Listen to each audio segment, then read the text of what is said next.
seja bem-vindo, você que nos acompanhou no primeiro episódio do MCast que fala sobre inteligência artificial e o poder transformador nos negócios. Nós vamos dar continuidade a esse tema. Fica conosco que você não tem nada a perder. Vocês falaram bastante aqui, mas eu queria aproveitar. A Engie é uma empresa global, né, com sede na França, cultura data-driven, como vocês comentaram.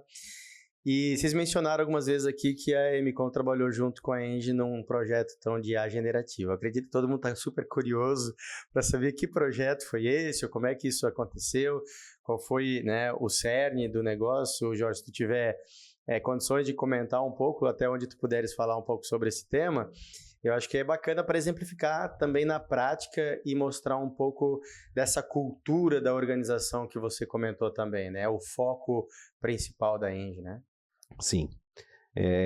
Esse caso que a gente vai falar aí é o caso de saúde e segurança e está tendo um destaque legal, assim, né? Está tendo uma visibilidade boa porque trata e ajuda com o cuidado e com a segurança dos empregados na companhia, né?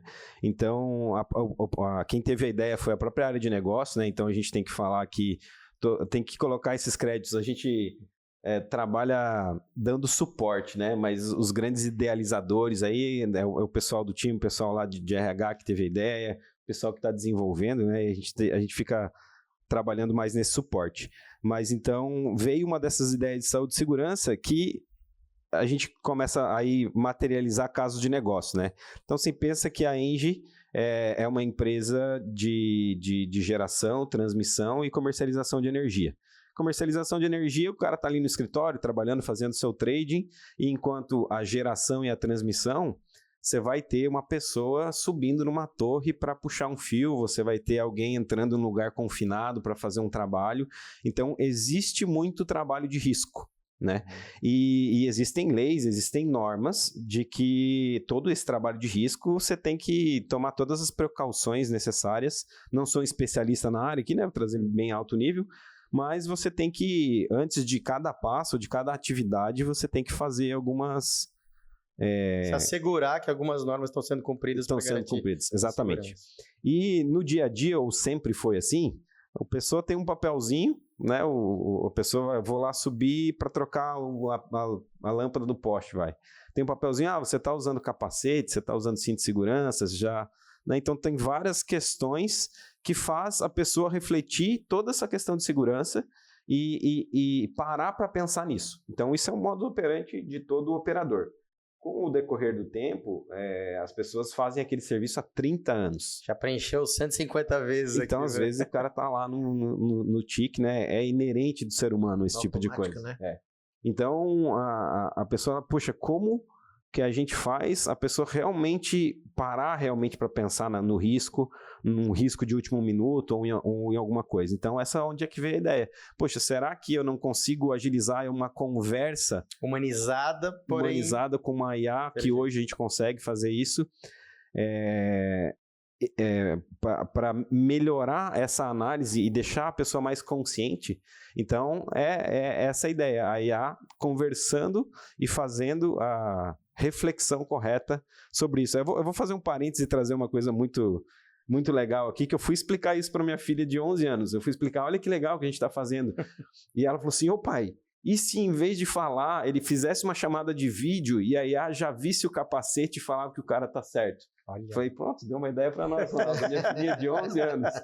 Sensacional. A gente não tinha falado sobre isso. Então, e daí você vê, uma criança consegue perceber o quanto realmente isso é importante e o quanto isso é válido. Então, como é que você vai pegar uma ideia dessa e não vai investir? Né? Você salvar uma vida, você pagou toda a implementação da IA, né?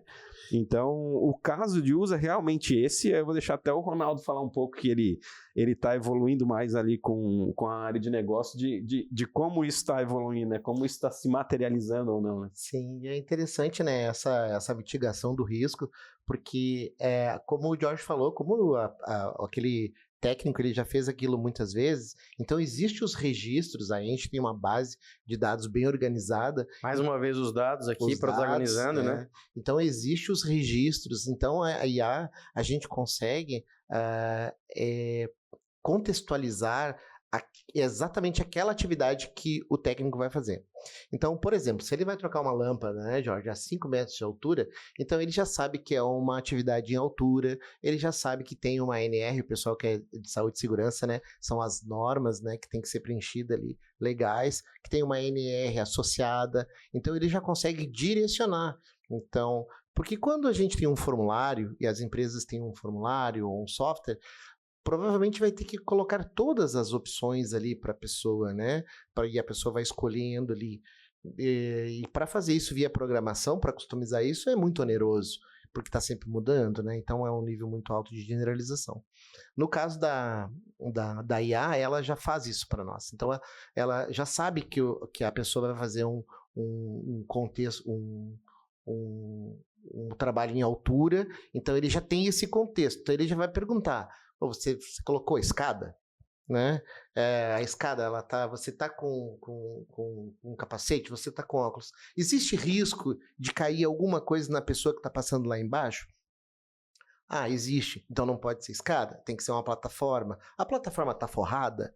Então vai trazendo, ao mesmo tempo que vai trazendo essa reflexão, também vai trazendo uma eficiência ali no preenchimento, porque ele vai interagindo e ele já pode, inclusive, né, adiantar os processos. Já estou com o capacete, já estou com óculos, já montei a plataforma, ela já está forrada. Então, a IA já entende que aqueles requisitos já estão ok, né, de acordo com ali o check, né, a lista de check que ela tem, ele já fez isso aqui, então, mas faltou isso aqui, você vai fazer essa atividade com uma outra pessoa?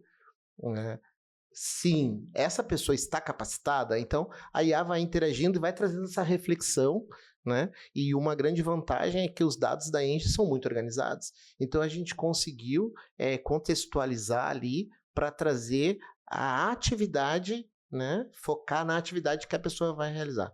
Por exemplo, o Jorge falou, né? Uma atividade numa torre é diferente, por exemplo, de uma bomba submersa. São riscos completamente diferentes. Ou um lugar confinado, né? Um espaço confinado.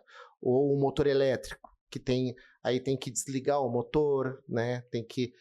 Enfim, tem uma série de operações ali para realizar. Então, quando nós pensamos assim na gama, no espectro, né?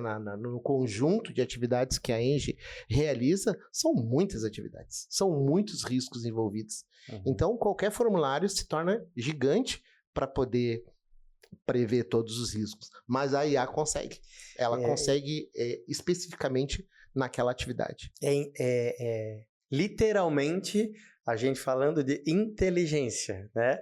Aqui, porque compor todas essas questões de normativas e dados históricos, né, que já existem, para transformar aquele processo, que é um processo no fim da linha de garantia de segurança das pessoas e integridade física de quem vai operar, né, para que aquilo se torne interessante para quem está fazendo. E eu peguei aqui uma outra característica super interessante, que é a seguinte: não apenas preencher o formulário para garantir a questão de que o contexto de segurança e integridade está garantido ali, mas também ela vai capacitando essas pessoas, porque dependendo do que ele vai respondendo, ela vai trazendo outros contextos para ele, né? Exatamente. Mas então não pode ser assim, mas então tem que ser assado, mas você já viu isso, mas você já viu aquilo, e isso vai trazendo para essa pessoa que está preenchendo uma capacitação. Então, automaticamente esse processo ele acaba gerando alguns benefícios correlatos, né? Eu queria que vocês falassem, até principalmente o Jorge aqui, né, que está ali no contexto da empresa, se você já tem enxergado, e o Ronaldo pode complementar com o que já está enxergando nessa interação com o negócio, alguns benefícios, né? Eu citei um aqui da capacitação, mas se tem mais algum que vocês enxergam. Sim, como o Ronaldo falou ali, é muito diferente uma atividade da outra, mas o formulário, o cara vai ter que responder, poxa, eu vou falar besteira aqui, mas só para exemplificar, tá? Se ele vai ter que instalar a escada para resolver o problema numa bomba submersa. E ele vai ter que falar, você viu a escada? Não, aqui nesse caso eu não preciso da escada. Não se aplica. Então, de acordo com as características e a conversa, a IA economiza esse tempo também. Um dos benefícios é esse. A ideia é que esse trabalho que, por ser muitas vezes, né, enfadonho aí, seja rápido, prático e a pessoa tenha... Até divertido, vamos chamar assim, né? Pô, vou falar, interessante, né? Interessante de fazer. Vamos lá, isso para nós ainda é uma expectativa, ainda é uma hipótese.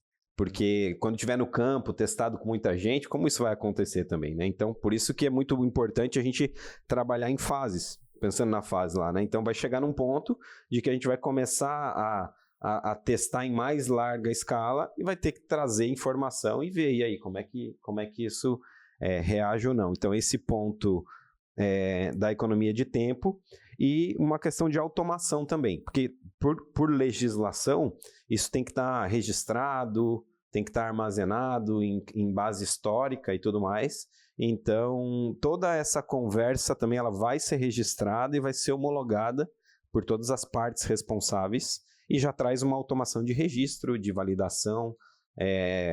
Até na interface lá a pessoa consegue ver quantos % aí ela já está apta a fazer. É mais um ganho esse daí, né? Que você está trazendo mais um de benefício, automação. Um efeito colateral positivo. Isso. Né, e fora os que vem pela frente, que a gente não faz ideia, né? Então, como está no começo ainda, né?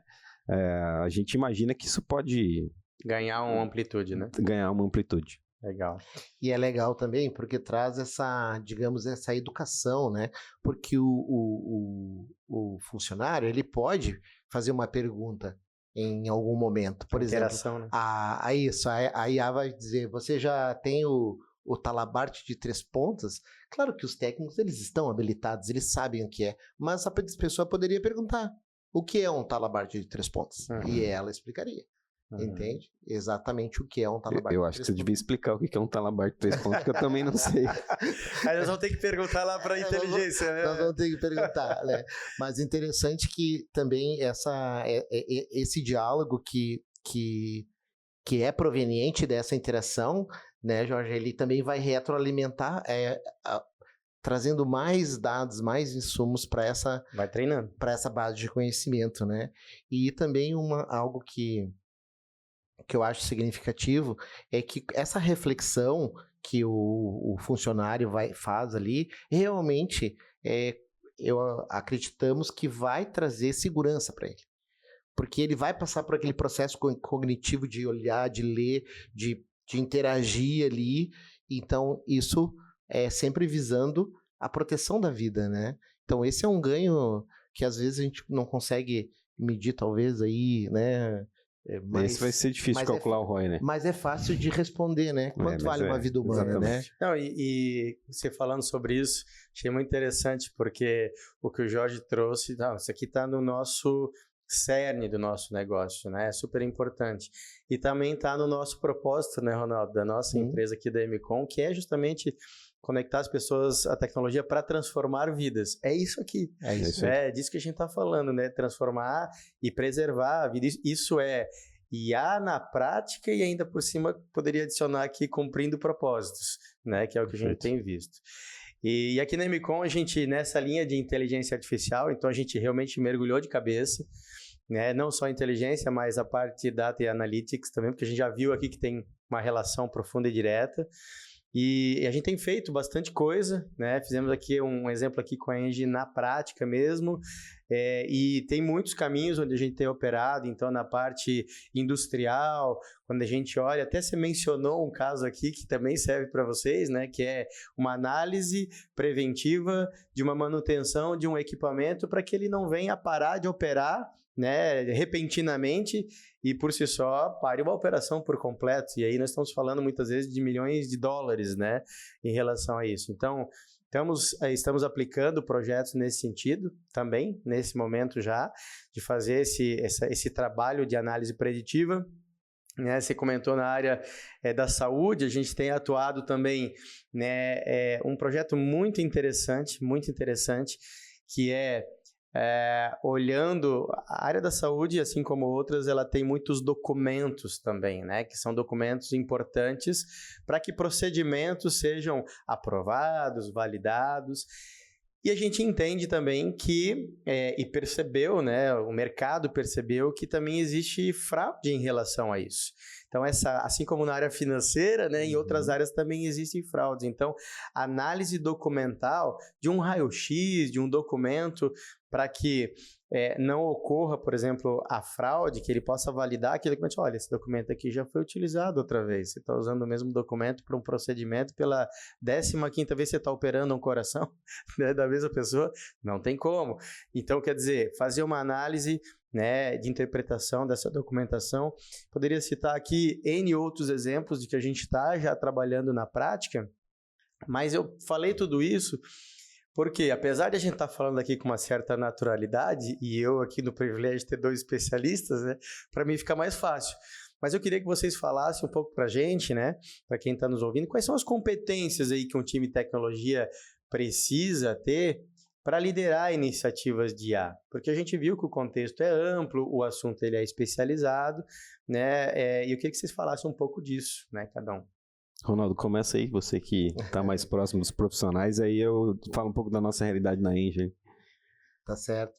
A gente sempre fala, né, o pessoal acostumado aí com as hard skills e as soft skills, né, mas assim, a competência ali técnica no conhecimento de IA generativa e modelos de IA, como o Jorge falou, nem tudo se resume a IA generativa, né, um sistema de recomendação, por exemplo, um machine learning ou um deep learning, né, para tratamento de imagens, reconhecimento de imagens.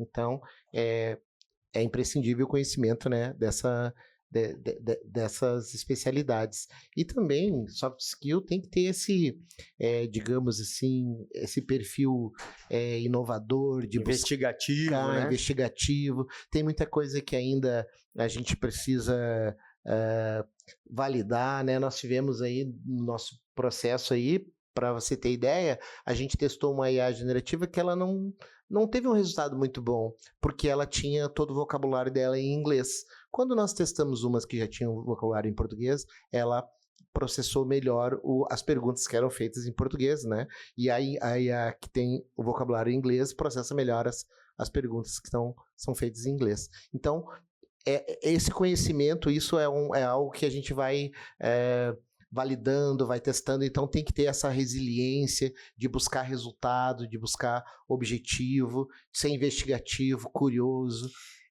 O Jorge antes fez um apontamento quando ele direcionou para você o trabalho que você fez lá na Engie e tal, e ele mencionou, o Ronaldo está em constante contato com o pessoal de negócio. Exatamente. Então, saber falar a linguagem do negócio, interpretar o negócio, né? Exato. Deixar o tecniquez um pouquinho do ladinho aqui e conseguir interpretar essa necessidade de solução do business. Sem dúvida. Acho que é uma característica interessante. Né? Sem dúvida, porque a gente trabalha, e o Jorge sempre, né, Jorge, sempre nos fala isso, assim, pra gente trabalhar muito próximo ao negócio, porque a gente está resolvendo o problema deles, né? Então, a gente trabalha muito próximo ao negócio para poder falar também, ter essa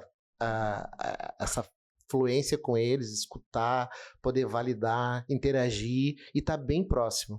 A gente tem reuniões muito seguidas com a área de negócio, evoluindo mesmo, mostrando cada passo, interagindo. Então, sem dúvida, essa proximidade com o negócio é imprescindível, né? Porque a gente estava resolvendo o problema, né, do negócio, né?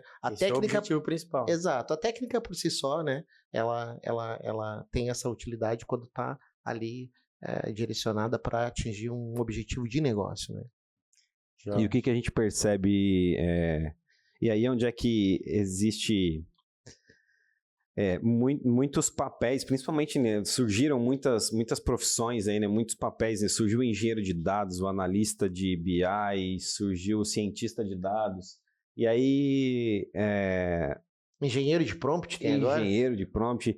E cada um tem as suas especificidades, né? E quando você começa a entender os reais problemas de negócio, você consegue realmente organizar esses papéis dentro da companhia. Então, o profissional conseguir identificar o seu skill realmente e ver aonde ele se encaixa faz toda a diferença. Vou dar um exemplo clássico. A maioria dos cientistas de dados não são de TI. Eles são, como eu falei no início, são da engenharia, são economistas, são pessoas que sabem cruzar dados. Então, tu pensa que o cara estudou economia a vida inteira e a gente estudou ciência da computação. Quem vai ter real potencial de colocar um software em produção?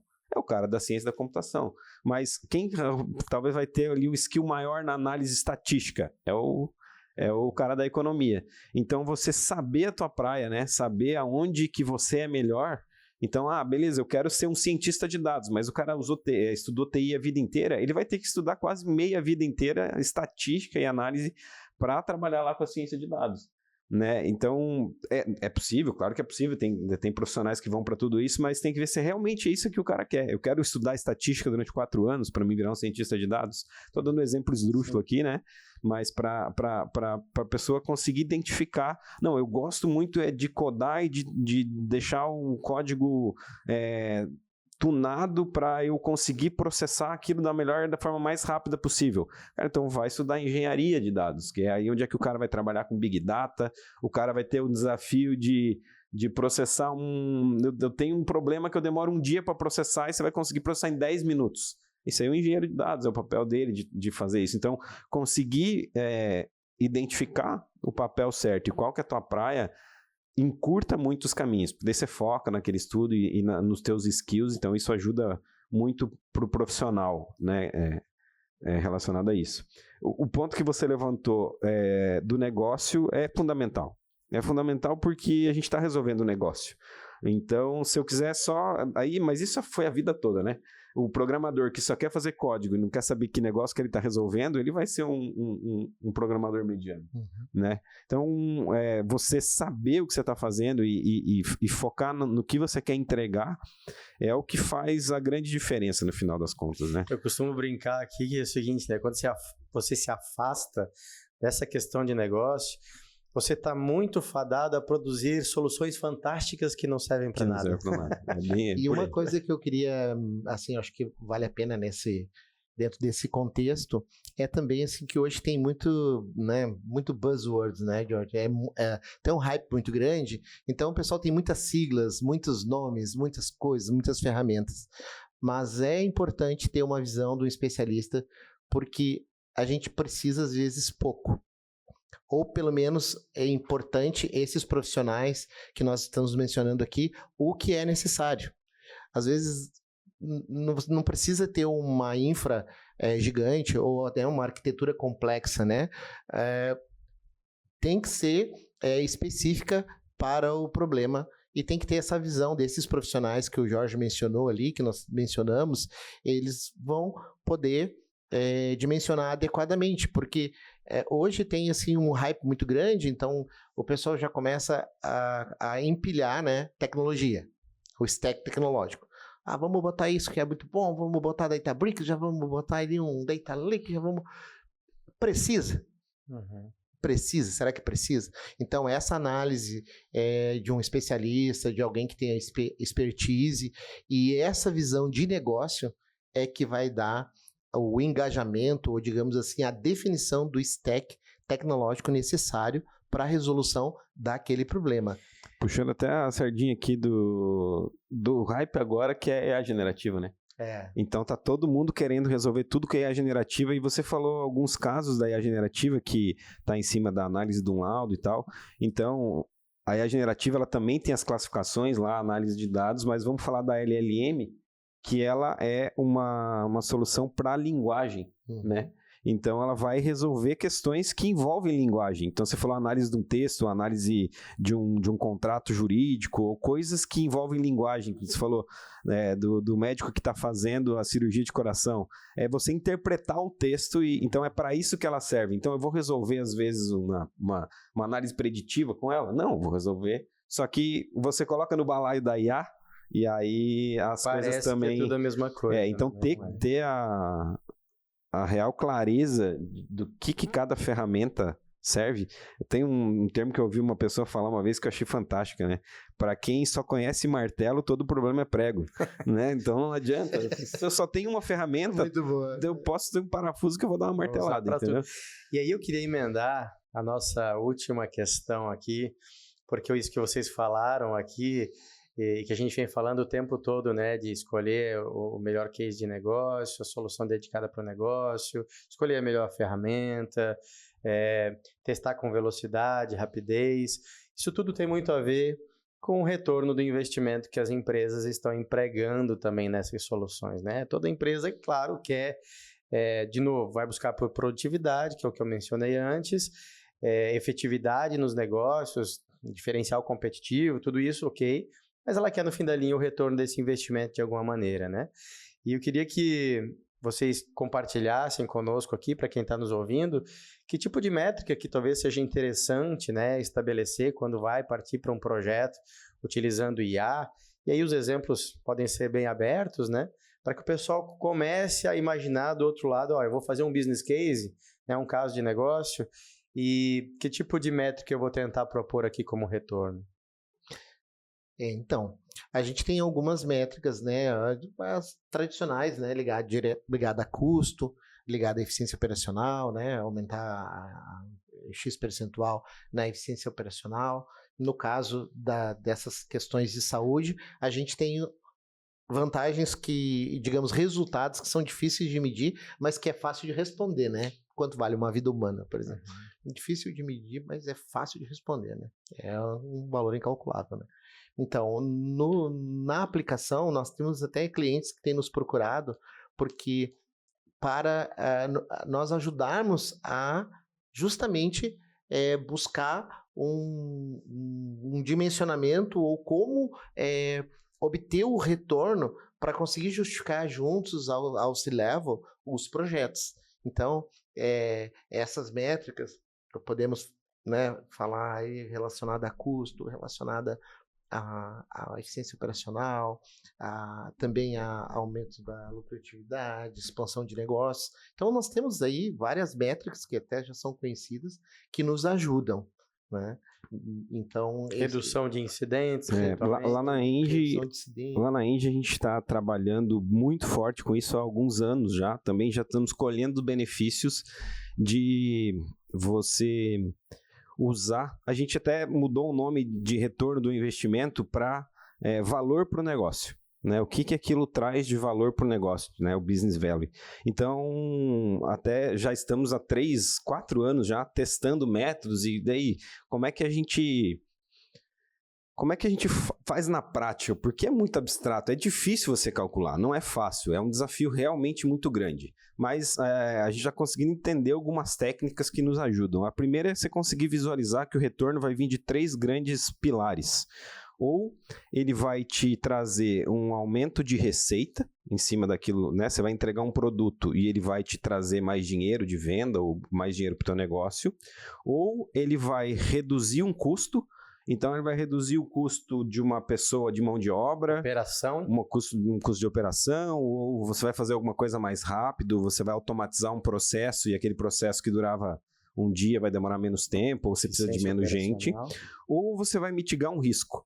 Então, você deu o exemplo do médico ali, que você vai colocar uma inteligência artificial para analisar os processos e eu vou evitar uma fraude. A fraude é um risco que eu estou correndo de perder dinheiro ou alguma questão de imposto. Até legal, né? Uma questão legal que você pode estar correndo o risco que aquilo pode te gerar um prejuízo. Então, se você tem uma questão legal que não está sendo feita e você é pego, você vai pagar uma multa. Então, é o custo da multa. Então, vê por esses 3 óticas e depois, no final das contas, tudo que você vai calcular, ela cai em uma dessas 3. E aí, claro, depois dessas 3, aí a gente tem um processo que vai ajudando a guiar, guiar você fazer as perguntas certas e só a área de TI não consegue chegar nesse resultado. Você precisa da pessoa de negócio. Então, aí já começa uma interação muito grande no negócio de você fazer as perguntas para a pessoa de negócio para conseguir identificar onde é que está aquele retorno e aquele benefício. Alguns são mais claros, específicos, outros não. Você pode usar dados como o EBITDA da empresa, por exemplo, ou você pode usar valor de FTE, né, que são as horas de trabalho. Então, você tem alguns indicadores já conhecidos que você pode tentar usar esses indicadores. Então, se eu vou reduzir custo, e é custo de mão de obra, eu posso calcular relacionado a FTE, então eu já vou ter um valor daquilo. Tem uma relação direta. Uma relação direta. E muito importante é você calcular isso no decorrer do tempo, então você nunca vai... Então você tem um... outro aspecto de visão, né? Você tem o custo de implantação e depois o custo de run, né? O custo de execução. E isso vai executar por algum tempo, né? Uma solução nunca é feita só uma vez. Às vezes mas na maioria das vezes ela é um pouquinho mais extensa. Então, às vezes ela não vai retornar no primeiro ano, mas e aí? Você tem que fazer o cálculo, então, qual que é o retorno em 3 a 5 anos? Aí você define também o próprio custo de não ter, né? O próprio custo de não ter, exatamente. Então, o custo de implantação, o custo de manutenção e o retorno dela no decorrer do tempo. E você começa a calcular se aquilo vale a pena ou se não vale a pena. E você fazer uma previsão para você aprovar um orçamento e um projeto é uma coisa. Você depois aferir se aquilo realmente realizou ou não, já é outro desafio também. De novo, é o teste da hipótese na prática. Exatamente. Né? E é interessante também que, como é alguma coisa também nova, embora, né, seja tecnologia, mas tem um processo qualitativo nesse processo que é um pouco subjetivo, né? Que é essa satisfação da pessoa que trabalha, essa eficiência operacional, ele fazer melhor, ele fazer mais e melhor com o mesmo, digamos assim, com o que ele tinha antes. Então, tem uma parte subjetiva aqui que é difícil de medir, né? Assim, que é essa parte qualitativa, né? Claro que o ROI, ele é ali específico, quantitativo, mas agora nós temos outras qualidades, digamos assim, outras vantagens, outras coisas que nós alcançamos que contam bastante. E que é diferente do desenvolvimento de software, às vezes, que é uma coisa mais direta. Aqui, agora, nós estamos lidando com o fator humano, nós estamos lidando com o subjetivo, né? Que nem o Jorge falou que as LLMs, né, elas são... inteligências artificiais de texto, então de interação. E essa interação, ela traz algo que é subjetivo, que é difícil de nós medirmos, ou digamos que estamos aprendendo, né, Jorge? A medir, a ver como isso vai se comportar, descobrindo formas de fazer isso no negócio, de quantificar, e nós temos visto muita dificuldade de pessoas que nos procuram, que é justamente isso. Como é que eu justifico um investimento? Ou como é que E aí nós temos essa expertise, estamos desenvolvendo, aprimorando, maturando, né? Para conseguir materializar esses indicadores, né? Que mencionamos aqui, né? Porque no fim da linha, né? Como eu falei, a organização... ela vai olhar um DRE e vai olhar lá o EBITDA, como está sendo afetado positivamente ou negativamente, né? É claro que isso é uma avaliação direta e no contexto tem os efeitos colaterais positivos, né? Que são essas satisfações ou eventualmente a gente manter a retenção das pessoas dentro de casa, feliz e tudo mais. Pessoal, o nosso tempo aqui está chegando no final. Eu adorei a nossa conversa aqui. A gente falou, acho que poderíamos falar durante mais tempo. Até o Jorge trouxe aqui algumas ideias de novos MCasts aqui, porque o tema ele é importante, ele é relevante. Acho que dúvidas ainda existem no mercado. Tenho certeza que esse bate-papo aqui gerou muitos insights para quem está nos ouvindo aqui, poder tentar aplicar dentro de casa. E queria agradecer vocês por essa participação e principalmente pela riqueza dos detalhes de quem vive isso na prática. Eu acho que foi super importante ter vocês aqui com a gente, casou muito com o nosso TI na prática, né? Porque vocês vivem e respiram o que vocês trouxeram para nós de conteúdo. Então, eu queria agradecer muito vocês. Obrigado, Estrei. Eu gostaria também de mencionar os meus colegas, né, os especialistas, que teriam até talvez mais propriedade do que eu de falar aqui. Nós temos uma equipe aí que são gigantes da ciência de dados, né? O Paulo, o Matheus, realmente assim, cientistas aí gigantes, né? E deixar um abraço para a turma, um time de soluções aí que eu amo de paixão. Né? Obrigado. Estamos juntos aí. Mas é isso mesmo, né? Sem o time a gente não consegue fazer praticamente nada, porque é uma colaboração, né? E agradecer o convite aí, foi muito bom falar sobre isso, porque a gente fala isso num contexto muito pequeno, né? A quantidade de pessoas que realmente estão trabalhando e colocando a mão na massa ali é pequeno. E a gente vê a quantidade de pessoas que estão falando desse assunto e trazer um pouco da experiência, não que seja uma verdade ou uma verdade, mas é uma realidade que acontece e que, certo ou errado, ela tá sendo real, né? Trazendo então, algum resultado. Trazer coisa real, eu acredito que é uma coisa legal. Foi bom falar sobre isso. Gratificante. É gratificante falar sobre isso. Agradecer o convite e para as próximas aí, né? É isso aí. Com certeza a gente até deixa para as próximas. Eu queria agradecer você que nos acompanhou aqui até o final desse AMcast da inteligência artificial e o poder da transformação nos negócios. E queria convidar você que se identificou a isso, né, nos seguir nas nossas redes sociais, sejam elas no Instagram, no YouTube, no LinkedIn, e entre em contato conosco se você tem desafios iguais a estes que nós colocamos aqui, para a gente tentar empreender junto, para a gente tentar superar esses desafios juntos. Nós estamos junto com você nessa empreitada.